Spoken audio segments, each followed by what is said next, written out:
What Lisa's doing needs to be done, and what Congress may do needs to be done. Doing nothing is the worst of all situations for us as Americans. The EPA regulation of carbon, I think, would be a disaster for consumers and businesses because they don't have the tools that Congress would have to transition to a low-carbon economy. Putting a regulatory burden on American businesses now would be a job killer, and those prices would be passed on to consumers who are having a hard time to pay the bills. Jim and I agree on that. Now, when it comes to carbon pollution, I'm in the camp that believes that all the stuff being spewed out of the cars and the trucks and the plants is not good for you. But I'd like to find a business-friendly way to regulate carbon, a way that maybe we haven't used in the past that would set a price on carbon in one sector of the economy that would create more jobs than we would lose. You know, the Gulf oil spill is a heartbreaking event.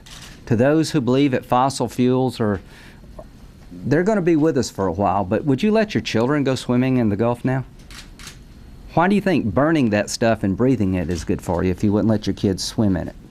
I'd love America one day to be less dependent on foreign oil. 21 million barrels of oil is used a day to power America. 9 million come from domestic exploration. It would be a national security nightmare to take offshore exploration off the table forever because of this heartbreaking event. We must find more here and use less over time. And Congress is the right body to do that.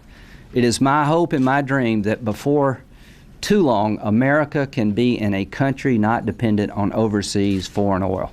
If you want to know what gas prices are going to be this summer, ask OPEC, because they're the ones that provide us with the most oil. So I'd like a rational energy policy that would allow us to explore domestically for fossil fuels because we're going to need them for a very long time to come. And I'm in the wing of the Republican Party that has no problem with trying to find ways to clean up our air.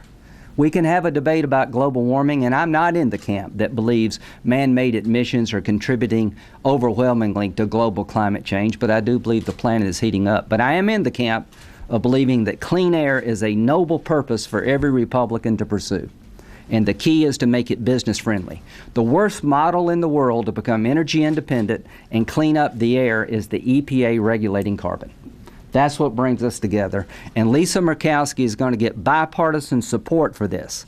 This is not just a bunch of Republicans railing on the EPA. There are plenty of our Democratic colleagues who understand that the model being chosen by the Obama administration will be devastating to our economy. There is a better way. Let's find that way together. Let's begin by preempting the EPA, but over time replace EPA regulation with carbon with a common sense system that will create jobs in America so China doesn't own the alternative energy economy, that will break our dependency on foreign oil, and yes, provide cleaner air for America.